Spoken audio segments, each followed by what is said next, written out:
નમસ્કાર વિદ્યાર્થી મિત્રો, લાસ્ટ લેક્ચરમાં આપણે કેપેસિટરની સંગ્રહિત ઉર્જાનું સમીકરણ જોયેલું અને એના સ્વાધ્યાયના દાખલા પણ આપણે જોયેલા. મિત્રો, સરકારશ્રીના આદેશ મુજબ આપણે અત્યારે વધારાના સ્વાધ્યાયના દાખલા નહીં કરીએ. જે પણ કાંઈ સ્કીપ કરાયેલું છે, પરિપત્રમાં આવ્યું છે, એનું અત્યારે કોઈ પણ સોલ્યુશન આપણે થઈ શકશે નહીં. પણ જે પણ કંઈ આપેલું છે એ મુજબ આપણે અત્યારે સિલેબસ આગળ લઈ જશું. તમારી સ્કૂલ ચાલુ થશે એટલે આપણે જે પણ કંઈ સ્કીપ કરાવેલું છે એમાંથી પણ માહિતી આપણે મેળવતા જશું. તો તમારે કોઈ ચિંતા કરવાની જરૂર નથી. જે પણ કંઈ સ્કીપ કરાવેલું છે એ અહીંયા હું અત્યાર પૂરતા ટોપિક નહીં ચલાવું, જેથી કરીને આપણો સિલેબસ આગળ ચાલી શકે. બરાબર? તો અત્યારે આપણે કેપેસિટરમાં સંગ્રહિત ઉર્જાનું સમીકરણ મેળવી ગયા બાદ એના સ્વાધ્યાયના અને ઉદાહરણના દાખલા પણ આપણે જોઈ ગયા હતા 16મા પાઠમાં. ચેપ્ટર નંબર 2 12 સાયન્સ પાઠ નંબર 17 ડાઇલેક્ટ્રિક પદાર્થનું ધ્રુવીભવન. ધ્રુવીભવનને ઇંગ્લિશમાં બોલવામાં આવે છે પોલેરાઇઝેશન. તો બે શબ્દ થાય અહીંયા, ડાઇલેક્ટ્રિક પદાર્થનું પોલેરાઇઝેશન સમજાવો અથવા તો ડાઇલેક્ટ્રિક પદાર્થનું ધ્રુવીભવન કોને કહે છે તે સમજાવવાનું છે. સૌથી પહેલા તો ડાઇલેક્ટ્રિક એટલે શું? તો મિત્રો, અવાહક પદાર્થોને ડાઇલેક્ટ્રિક તરીકે ઓળખવામાં આવે છે. તો સૌથી પહેલો મુદ્દો, અવાહક પદાર્થોને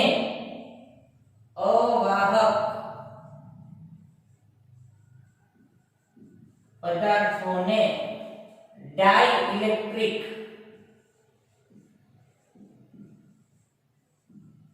તરીકે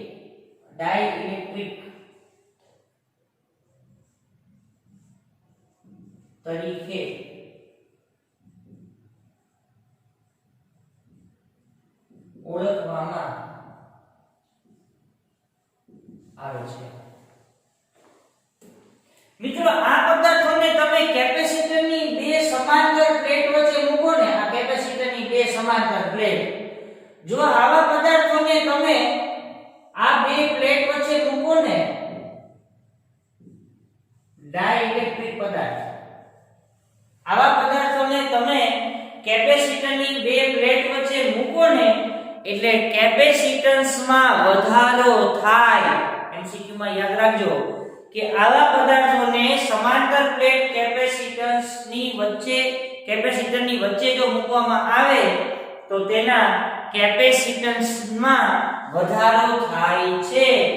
મિત્રો, આનો બીજો પોઈન્ટ શું કહેવામાં આવે છે? તો કે આવા પદાર્થોને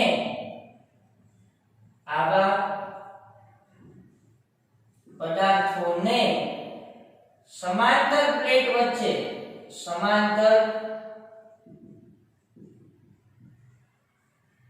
કેપેસિટરની પ્લેટ વચ્ચે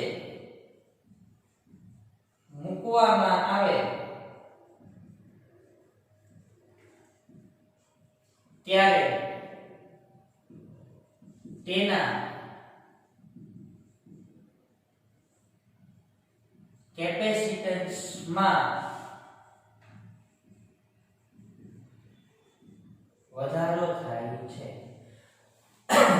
આવા પદાર્થોને સમાંતર પ્લેટ કેપેસિટરની વચ્ચે મૂકવામાં આવે તો તેના કેપેસિટન્સમાં વધારો થાય છે. ડાઇલેક્ટ્રિક પદાર્થોના પ્રકાર કેટલા? ડાઇલેક્ટ્રિક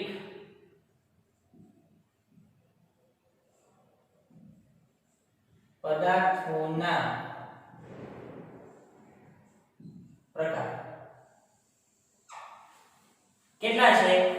બે પ્રકાર છે, ધ્રુવીય અણુઓ અને અધ્રુવીય અણુઓ.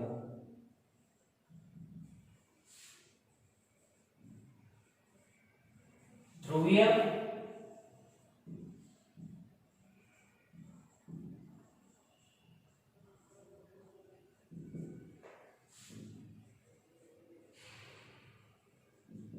ડાઇલેક્ટ્રિક પદાર્થોના પ્રકાર કેટલા? ધ્રુવીય અને અધ્રુવીય.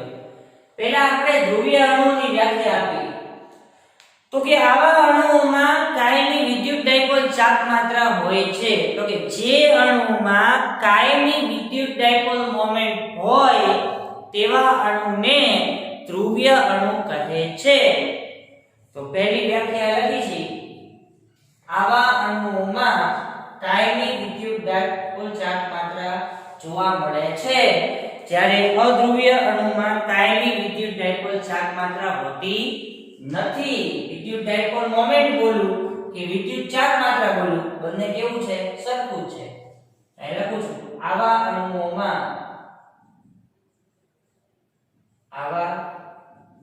અણુઓમાં કાયમી વિદ્યુત ડાયપોલ મોમેન્ટ જોવા મળે છે આવા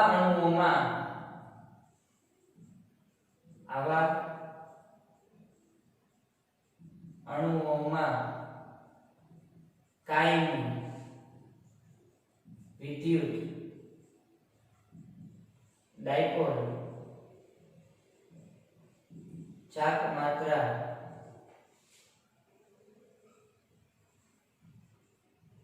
જોવા મળતી નથી ધ્રુવીય અણુના આપણે ઉદાહરણ લઈએ તો એમાં આપણે બે ઉદાહરણ લખીએ HCl અને H2O તો ઉદાહરણ તરીકે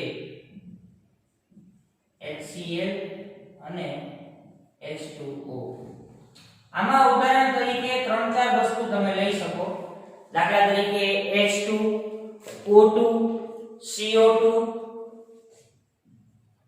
H2O2 CO2 iodine iodine phosphorus sulphur વગેરે અધ્રુવીય અણુઓ છે સલ્ફર ફોસ્ફરસ વગેરે બરાબર તો અહીંયા આપણે અવાહક પદાર્થોને ડાઇલેક્ટ્રિક તરીકે ઓળખવામાં આવે છે આવા અણુને જ્યારે તમે સમાંતર પ્લેટ કેપેસિટરની વચ્ચે મૂકો તો આપેલા કેપેસિટરના કેપેસિટન્સમાં વધારો થાય છે બીજું ડાઇલેક્ટ્રિક પદાર્થોના પ્રકાર કેટલા કે બે ધ્રુવીય અને અધ્રુવીય ધ્રુવીય એટલે શું તો કે જે પદાર્થોમાં કાયમી વિદ્યુત ડાયપોલ ચાર્જ માત્રા તમને જોવા મળે જેને ધ્રુવીય અણુઓ તરીકે ઓળખવામાં આવે અધ્રુવીય અણુ એટલે શું તો કે આવા અણુઓમાં કાયમી વિદ્યુત ડાયપોલ ચાર્જ માત્રા જોવા મળતી નથી HCl H2O વગેરે H2O2 CO2 iodine sulphur phosphorus વગેરે હવે આમાં આપણે સૌપ્રથમ અધ્રુવીય અણુ વિશેની ચર્ચા કરવાની છે પછી આપણે ધ્રુવીય અણુ વિશે જોશું પહેલા આપણે અધ્રુવીય અણુ વિશેની ચર્ચા કરી દઈએ તો કે અધ્રુવીય અણુઓમાં પોલેરાઇઝેશન સમજાવો સૌથી પહેલો પ્રશ્ન અહીંયા આપણે જોતા જઈએ અધ્રુવીય અણુઓનું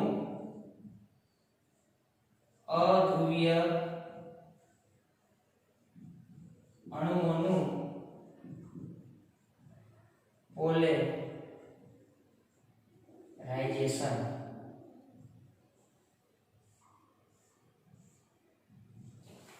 અધ્રુવીય અણુઓનું પોલેરાઇઝેશન કેવી રીતે થાય છે સમજાવો તો ખાસ ધ્યાન રાખજો અઘરું તો નથી પણ સમજવાનું છે આપણે તો સૌથી પહેલો મુદ્દો એવો છે કે વિદ્યુત ક્ષેત્રની ગેરહાજરીમાં આવા અણુઓમાં ધન અને ઋણ આયનોના કેન્દ્રો ધન અને ઋણ વિદ્યુત ભારોના કેન્દ્ર એકબીજા પર સંપાત થયેલા હોય છે આથી કાયમી વિદ્યુત ડાયપોલ ચાર્જ માત્રા શૂન્ય હોય છે સમજાવું છું પહેલા જોઈ લેજો વિદ્યુત ક્ષેત્રની ગેરહાજરી વિદ્યુત ક્ષેત્રની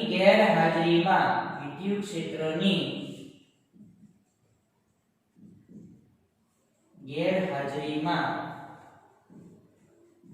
આવા અણુઓના ધન અને ઋણ વિદ્યુત ભારોના કેન્દ્રો એકબીજા પર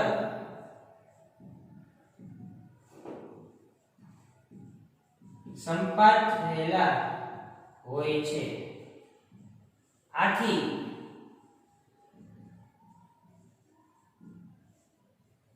આવા અણુઓમાં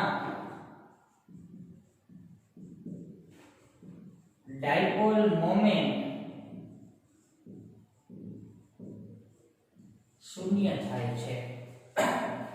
હવે કઈ રીતે ધ્યાન રાખજો પહેલા હો. જો માની લો કે આ છે ને કોઈ અધ્રુવીય અણુઓનો ગોળો છે અથવા અધ્રુવીય અણુ છે.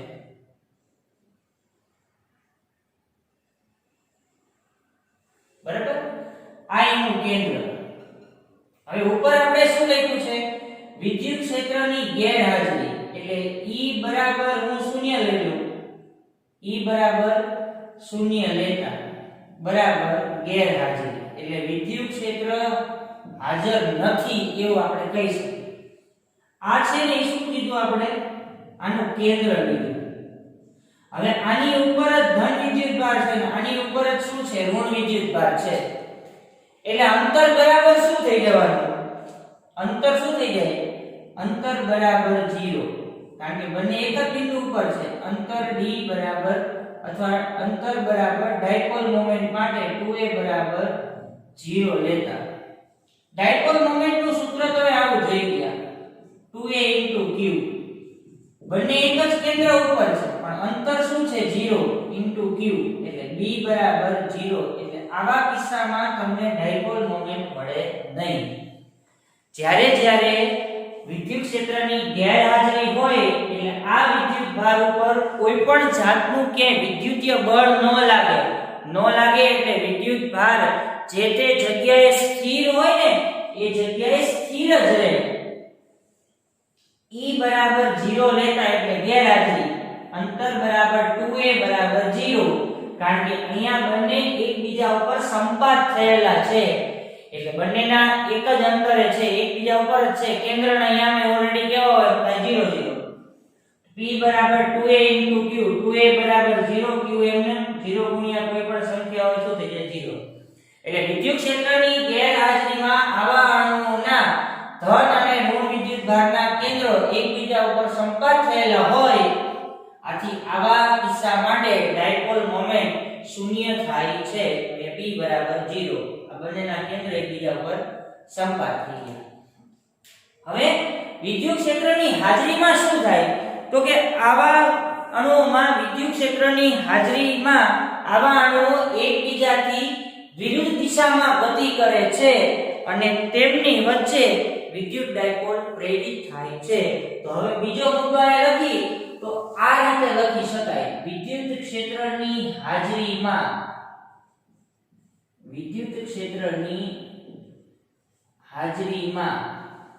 આવા અણુઓ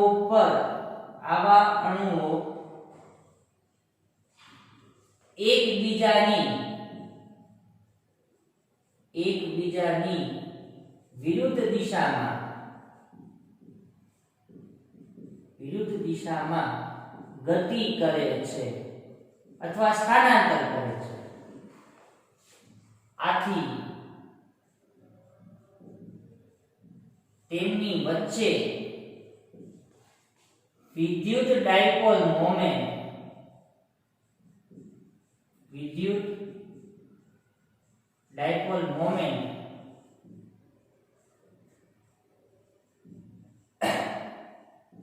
પ્રેરિત થાય છે. શું પ્રેરિત થાય? વિદ્યુત ડાયપોલ મોમેન્ટ પ્રેરિત થાય છે. તો કઈ રીતે? તો દાખલા તરીકે આપણે આ રીતે લઈ શકીએ. આ કેન્દ્ર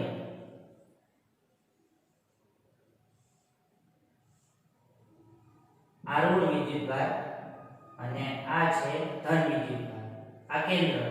અને અહીંયા શું લખી છે આપણે E not equal to 0 એટલે કે હાજરીમાં વિદ્યુત ક્ષેત્રની હાજરી લગાડો એટલે એના પર E બરાબર F ના છેદમાં Q, તો F બરાબર E * Q અનુસાર શું લાગે? બળ લાગશે. બળ લાગશે એટલે પરસ્પર વિરુદ્ધ દિશામાં સ્થાનાંતરિત થાય અથવા તો ગતિ કરે. ગતિ કરે એટલે આ બંને વચ્ચે તમને કંઈક અંતર જોવા મળે અને અંતર મળે તો તમને વિદ્યુત ડાયપોલના સૂત્ર પરથી P બરાબર 2a * Q પરથી ડાયપોલ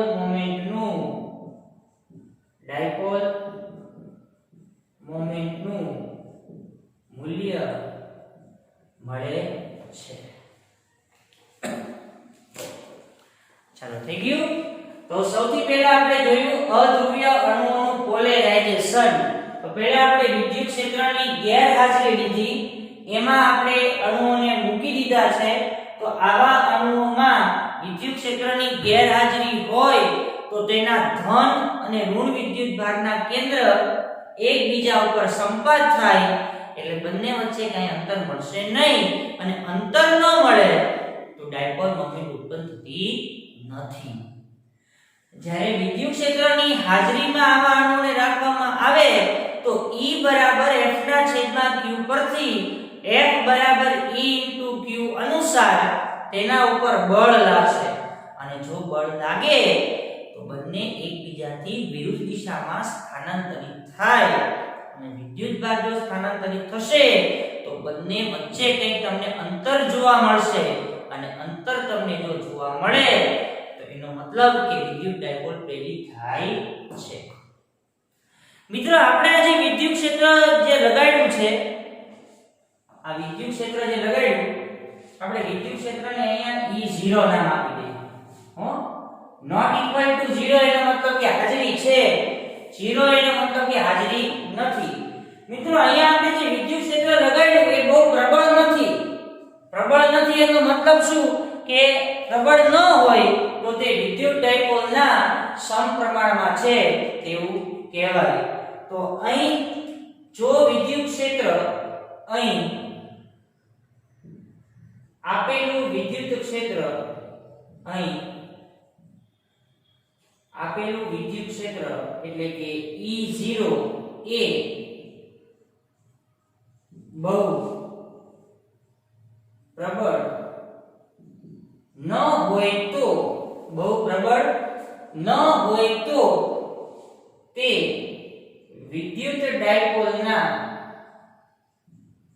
વિદ્યુત ડાયપોલના સમપ્રમાણમાં હોય છે.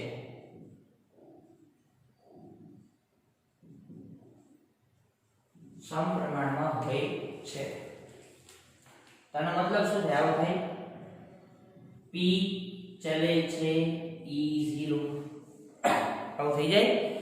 ચલે છે ને દૂર કરીએ એટલે આપણે શું મૂકવો પડે? કોઈ અચળાંક મૂકવો પડે. અને અહીંયા અચળાંક તરીકે શું મૂકી છે? આલ્ફા. તો આલ્ફા ને શું બોલાય? અણુઓની ધ્રુવીયતા કહે છે. આ ક્યારનો કિસ્સો છે? જ્યારે વિદ્યુત ક્ષેત્ર બહુ પ્રબળ ન હોય ને ત્યારનો કિસ્સો છે.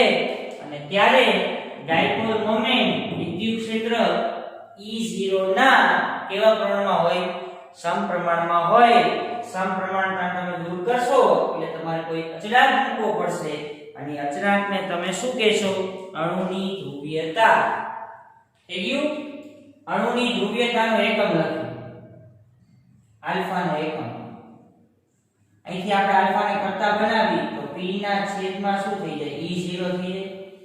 P નો એકમ શું થાય? Coulomb into metre. P નો એકમ શું થાય? Coulomb into metre. અને આનો એકમ શું થાય? ન્યૂટન પ્રતિ કુલમ.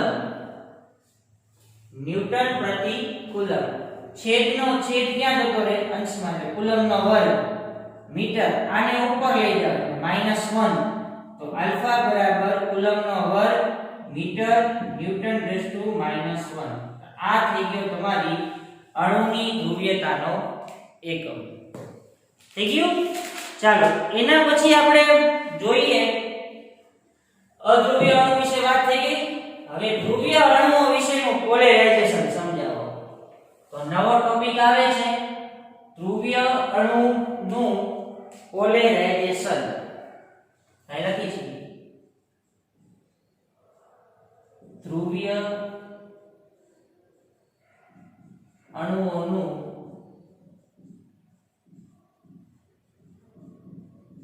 પોલેરાઇઝેશન. ધ્રુવીય અણુઓનું પોલેરાઇઝેશન. બરાબર. સૌથી પહેલા તો એની વ્યાખ્યા અનુસાર આવા અણુઓને કાયમી વિદ્યુત ડાયપોલ ચાર્જ માત્રા હોય છે.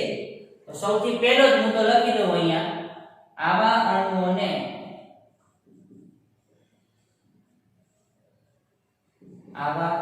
અણુઓને કાયમી વિદ્યુત ડાયપોલ મોમેન્ટ હોય છે. આ પહેલો મુદ્દો. હવે આની જેમ જ આપણે આગળ વધવાનું. એક વખત એને વિદ્યુત ક્ષેત્રની ગેરહાજરીમાં મૂકવાના અને એક વખત એને વિદ્યુત ક્ષેત્રની હાજરીમાં મૂકવાના. તો વિદ્યુત ક્ષેત્રની ગેરહાજરીમાં આવા અણુઓ અસ્તવ્યસ્ત ગતિ કરે.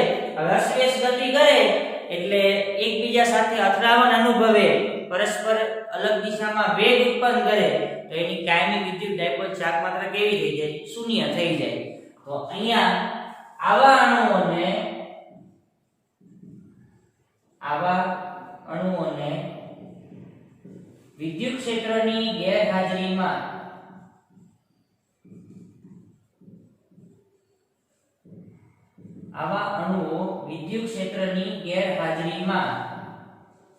અસ્તવ્યસ્ત ગતિ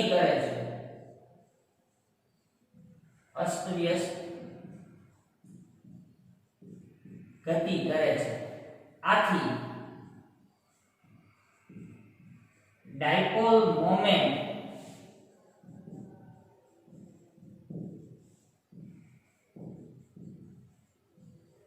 શૂન્ય થાય છે. થઈ ગયું?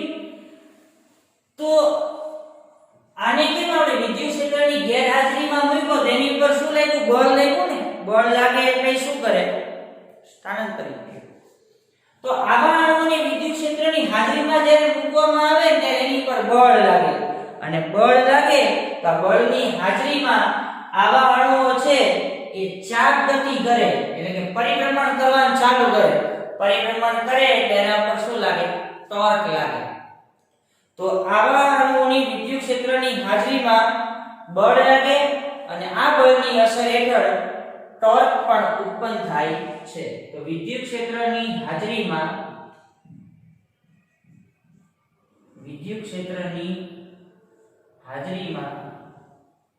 આવા અણુઓ પર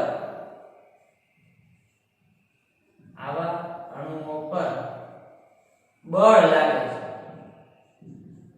શું લાગે છે? બળ લાગે છે. અને આ બળની અસરથી ટોર્ક મળે છે અથવા તો ઉદ્ભવે છે. ટોર્ક લાગવાથી આવા અણુઓ વિદ્યુત ક્ષેત્રમાં શું કરવા લાગે? ભ્રમણ કરવા લાગે. સિક્વન્સ જ છે આખી. ટોર્ક લાગવાથી આવા અણુઓ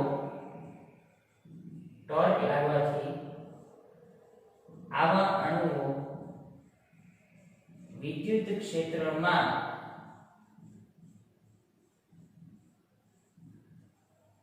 ભ્રમણ કરવા લાગે છે. ભ્રમણ કરતા તેઓ વિદ્યુત ક્ષેત્રને એક સમયે કેવી ગોઠવાઈ જશે? સમાંતર ગોઠવાઈ જાય. કોઈ અણુ હોય એને તમે વિદ્યુત ક્ષેત્રમાં મૂકી દો.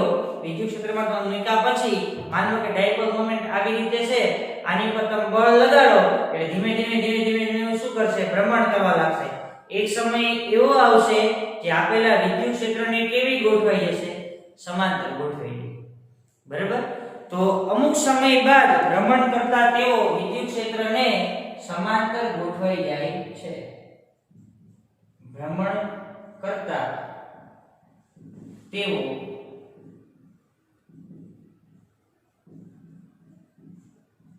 એક સમયે વિદ્યુત ક્ષેત્રને સમાંતર ગોઠવાઈ જાય છે. થઈ ગયું. આમ આવા અણુઓનું પોલેરાઇઝેશન થયું છે તેમ કહેવાય. આમ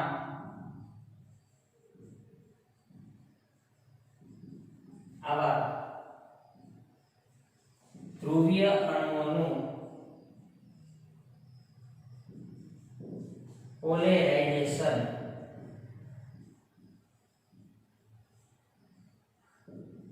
થયું છે તેમ કહેવાય. થઈ ગયું. તો અહીંયા આપણો આ ટોપિક અત્યારે આપણે પૂરો કરી છે. ડાઇલેક્ટ્રિક પદાર્થોનું પોલરાઇઝેશન ના બે પ્રકાર, અધ્રુવીય અને ધ્રુવીય. બરાબર. અહીંયા સુધી આપણે રાખશું. નેક્સ્ટ લેક્ચરમાં આપણે સ્વાધ્યાયના અને ઉદાહરણના દાખલા પણ જોવાના છે. ખાસ કરીને કેપેસિટરના જે દાખલા છે ને એ આપણે નેક્સ્ટ લેક્ચરમાં જોઈ લેશું. પાર્ટ 17મો મેં તમને અત્યારે ઉતારી દીધો છે. 18મા પાર્ટમાં આપણે ઉદાહરણના દાખલા આપણે જોવાના છે. બહુ આઈએમપી છે. એક કેપેસિટરનો પ્રશ્ન આવશે અને એક મોસ્ટ આઈએમપી દાખલો પણ આપણે જોવાનો થશે. Okay, thank you.